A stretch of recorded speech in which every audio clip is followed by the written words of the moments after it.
Yung sinasabi ko pala guys na wala akong binayaran, yun yung mga hospitalization na wala ka talagang babayaran pag mayroon kang health card. Pero pag nag-aaral ka pa, hindi ka pa tapos nag-aaral, mayroon kang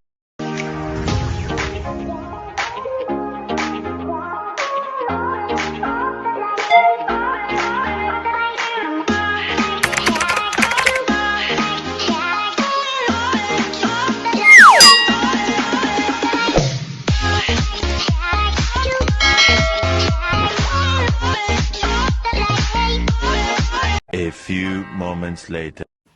So hi guys, paalis po tayo ngayon, punta po tayo ng hospital. So mayroon kasi akong doon, blood works. Nirequest po ng family doctor ko. So pupunta tayo ngayon sa Port St. John Hospital. So ngayon ay February 17, Family Day. So sana hindi po sarado yung laboratory doon. Then, mamaya, tatalakayin po natin yung healthcare system dito sa Canada. Tsaka ano yung mga requirements para makakuha po kayo ng health card at family doctor. So, see you later. Bye! So, hi guys. Nandito na po tayo ngayon sa bahay. So, hindi ako natuloy doon sa blood works ko kasi holiday pala ngayon. Family day, di ba? Kaya, sarado yung sarado po yung ngayon, laboratory sa hospital. So, ituloy na lang natin yung healthcare system or healthcare dito sa Canada. So, isa sa mga pinakamaganda dito sa Canada guys, masalo pag dito na kayo or decided na po kayong manirahan dito sa Canada. Maganda po ang healthcare system dito.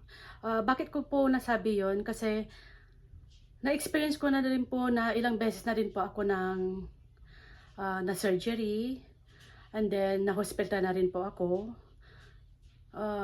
Wala po akong binayaran sa hospital guys. Ang binayaran ko lang siguro yung mga gamot na nireseta ng doktor after my surgery, tsaka yung mga gamot ko po na medication ng aking family doctor. So yun po yung tatalakayin po natin. So yung unang requirements po para magkaroon po kayo ng legally na magkaroon kayo dito ng healthcare or health card. Yun yung isang requirements para pag na-hospital kayo or hanapin nila yung maghanap po kayo ng family doctor. Isa sa requirements po ay hanapan nila na kung mayroon kayong PHN or personal health card number. So yun or MSP or medical service plan. Yun yung card na patunay na apply po kayo ng card kasi yan yung requirements bago ka pumunta ng hospital. Hahanapin po yun kung mayroon kayong MSP card. So kung wala kayo, hindi ko sure kung tatanggapin kayo, pero for sure yan siguro talagang hahanapin, masalo pag maghanap po kayo ng family doctor. So yung i-share ko lang sa inyo guys, yun yung na-experience ko dito. So uulitin ko po ulit, 2021, dumating po ako dito sa Canada bilang isang international student.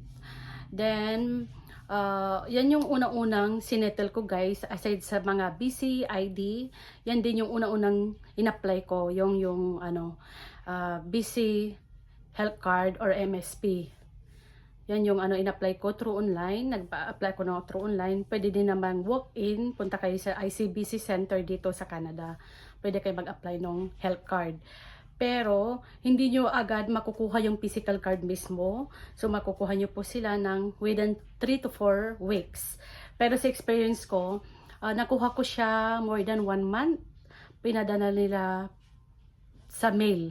Kung ano yung address na nilagay nyo doon sa online or doon sa walk-in, nag-walk-in kayo, doon nila mismo ipapadala yung physical card nyo. Kung saan kayo, naka-stay dito sa Canada. And then, habang naghihintay po ako ng physical card ko, yung mismong card, hindi pa ako nagpunta para maghanap ng family doctor, or hindi pa ako na hospital or nagpa-check up kasi alam ko hahanapin nila yung card mismo. So habang naghihintay po ako, as in wala talaga kasi hinintay ko talaga yung physical card. And then sa pagkakaalam ko, kung hindi ako nagkakamali, Yung card mismo, pag dumating na yung physical card sa inyo, yung health card, mag-i-start pa lang yan, yung coverage niya, within 3 months. Kung kailan kayo dumating dito sa Canada, so kunwari dumating kayo dito sa Canada is July, so August, September, October, so October pa lang mag-i-start yung coverage ng healthcare card nyo. So para sa akin siguro, para sigurado habang naghihintay po kayo ng card nyo, habang hindi pa dumarating, pwede kayo munang temporary maghanap ng private insurance or private yung mga health card insurance na within 1 to 3 months ganon, kasi hindi nyo alam, baka emergency, just in case emergency, lalong-lalo na po sa mga may anak na dumating dito tapos wala pa silang health card dito sa Canada. So pwede silang temporary kumuha ng personal health card. And then noong 2021, okay pa naman ako, so hindi ko pa siya nagamit, pero kumuha na po ako ng family doctor nung dumating yung health card ko mismo. So naghanap ako ng family doctor kasi andito yung asawa ko, anak ko. So just in case emergency, hahanapin mo muna yung family doctor nyo bago kayo pumunta sa hospital or bago kayo magpa-check up. Kailangan mayroon kayong family doctor kasi hindi basta-bastang mayroong sakit yung anak nyo, may sakit ka, hindi ka basta-bastang tatakbo sa hospital o tatakbo sa emergency kasi tatanungin din nila kung sinong family doctor. Or sakaling gusto mo magpareseta, so kailangan ng family doctor pa rin. So ayun, so sa experience ko nung 2023, na hospital po ako, na surgery po ako. Yun yung 2023. So sa tulong ng health card ko guys, yun lang yung pinakita ko. Tapos yun, wala pa akong binayaran sa hospital kahit sa personal fee or yung bayad sa doktor na nag-opera sa akin. Professional fee para, sorry, hindi personal fee. Personal fee, sorry. Professional fee o talent fee ng doktor. So, wala akong binayadan doon. Tapos, by 2023, nung last year po, na-opera ulit ako. Excuse me. Na-opera po ulit ako noon. Wala din po akong binayaran. Siguro, kung hindi ako nagkakamali, parang 2 surgery lang. 2 surgery lang kasi yung isa naman hindi siya surgery. Parang ano lang naman yun. Minimal lang. So, wala pa akong binayaran. So, ang binayaran ko lang po, yung reseta ng doktor. Kasi syempre, pag after surgery or after the procedure, mayroong ibibigay na prescription ng doktor sa'yo kung saan ka bibili, kung yung gamot na bibilhin mo sa pharmacy. So yun lang po yung binayaran ko. Then covered din po ng insurance yun, pero ibang insurance, yung insurance ng pinagtatrabahoan ko. Covered siya, konti lang naman, hindi siya masakit sa bulsa. And then yun yung kinagandahan ng healthcare system dito sa Canada kasi although sabi tayo din naman daw ang nagbabayad ng tax. Siyempre nagbabayad kami ng malaking tax kung ano yung kinikita napupunta sa tax. So doon napupunta doon sa mga health card natin o sa mga kaya tayo covered, kaya wala tayong binabayaran, tayo daw din pa din ang nagbabayad. Pero at least naman, hindi na masakit sa bulsa, so hindi mo na iisipin na malaki ang babayaran mo sa hospital pag na-hospital ka, di ba? So yun yung isa sa rason o yun yung pinakamaganda dito rin sa Canada kasi kahit ilang beses kang paulit-ulit pumunta ng hospital or pupunta ka ng ER, magpa-check up, yung mga iba nga para lang magamit yung health card nila dahil alam nila wala silang babayaran. Kahit anong ipapacheck nila, magpapa 2D echo, magpapa ultrasound, yun, para lang magamit nilang health card nila kasi syempre sasamantalahin din nila kasi alam nilang wala silang binabayaran basta may health card. So ayun, lahat ng procedure siguro ipapaano mo kasi alam mo wala kang babayaran. Pero sa akin, sa experience ko, hindi naman basta-bastang magpapa-opera ako kung walang inutos ng doktor, 'di ba? Kung walang nakita sa akin na iba, kaya ganun. So, and then ang susunod sa ngayon, parang mayroon din akong blood works request ng aking family doctor. So pumunta ako ng hospital. So let's ipagpalagay na natin mayroong akong blood works today o na ano yung blood works ko ngayon.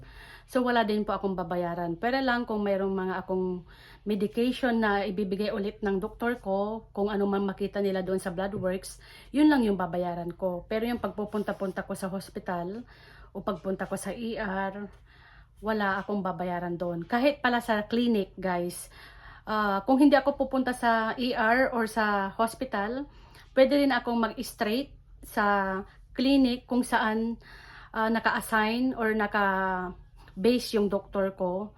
Pupuntahan ko lang siya doon. Kung mayroong mga akong karamdaman, pupuntahan ko lang siya doon. So ipapakita ko lang din yung card. So yun yung pinakamaganda, na mayroong kang health card dito sa Canada. So sa mga nagbabalak mag-international student o sa mga international student na nandito na sa Canada, huwag niyong kalimutan kumuha ng health card nyo or yung MSP, Medical Service Plan. So, kumuha kayo guys kasi hindi nyo alam ang mangyayari. So, iba talaga kung mayroon kayong health card para sakaling mayroon kayong karamdaman or just in case of emergency. At least, hindi kayo magbayad ng malaki. Kasi, sakaling ma-hospitalize kayo or emergency, siguro tatanggapin pa rin kayo, pero malaki ang babayaran nyo talaga pag wala kayong medical health card. So ayun, hanggang sa muli guys. Konting-konti lang din yung mga ginagawa kong vlog, ilang minutes lang, kasi ngayon day off pa rin tayo, so nagkaroon po ako ng time para mag-vlog. So maraming salamat po ulit sa mga nanood. Then syempre yung palagi kong inuulit, yung palagi kong pakiusap kung bago pa lang kayo dito sa channel na ito, ay huwag niyo sanang kalimutang mag-subscribe at paki-share na rin po sa mga gustong manood. So maraming salamat. Bye. Happy family tuloy. Happy weekend. Bye. Yung sinasabi ko pala guys na wala akong binayaran, yun yung mga hospitalization na wala ka talagang babayaran pag mayroon kang health card. Pero pag nag-aaral ka pa, hindi ka pa tapos nag-aaral, mayroon kang babayaran doon sa card, $75 per month pag nag-aaral ka pa. Pero ngayon dahil natapos na pa ako ng pag-aaral, nagbabayad po ako doon sa mismong yung sa card mismo, sa MSP. Hindi na ako nagbabayad noon kasi tapos na po ako nag-aaral. Pero pag hindi ka pa tapos nag-aaral, magbabayad po kayo ng 75 Canadian dollar.